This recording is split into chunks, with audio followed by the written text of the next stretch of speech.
Sasa wanatakiwa ukamilifu wa kikuhani waweze kuwa mapadre.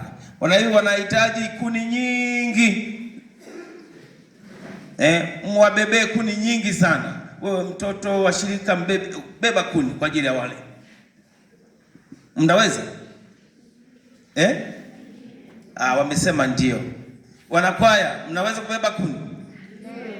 Sio kuimba tu. Winome tu yanga sura, kuna kubeba kuni. Sawa? Waamini wote mnaweza kubeba kuni? Mnaweza?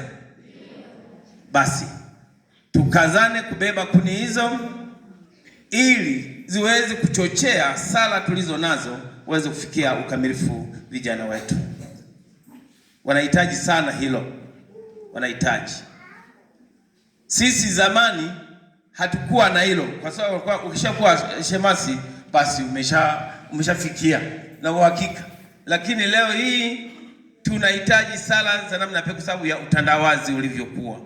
Ulimwengu una utandawazi. Kwa hiyo tunahitaji sala za pekee kabisa. Ndio maana sema mnatakiwa mchochee katika rozari, katika sala zenu za asubuhi, za jioni na sala zenu za binafsi. Tuchochee kusudi waweze kufikia hatua ambayo wanatakiwa waifikie. Hapo katikati ya mwaka huu basi tuweze kudua. Sawa ndugu zanguni? Na nyinyi wazazi, si kwamba kwa sababu umefika hatua hii ndio basi. Muendelee kwa peti kwa sala zenu. Muendelee kuwakumbatia kwa sala zenu, kuwaombea. Niwahi kukutana na mzazi mmoja, kijana wake alipopata ushemasi. Sasa akaniuliza, "Inopede umwene yo kwa kutia yule ngala bala bigi pono dena."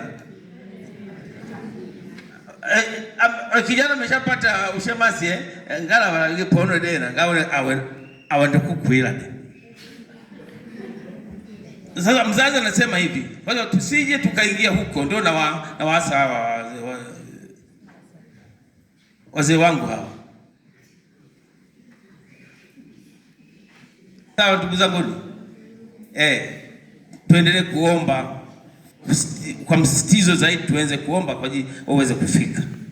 Na sisi tuko pamoja nao, nanyi mashemasi tunawaombea ili muweze kufikia ukamilifu huo. Tusingependa tena yatokee haya ninayosema, bali mfikie. Sala pekee inaweza zikawafikisha mahali pale. Tunaposali tunaongea na Mwenyezi Mungu na Mungu atasikia sala zetu na kilio chetu.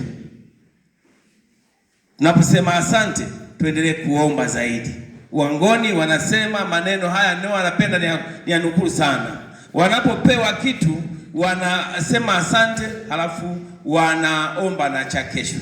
Utasikia umempatia mkate, umempatia kipapatio, utasikia usenguli sana chilao mewa. Maana yake asante sana ulichonipatia sasa, na kesho nifanyie hivi hivi.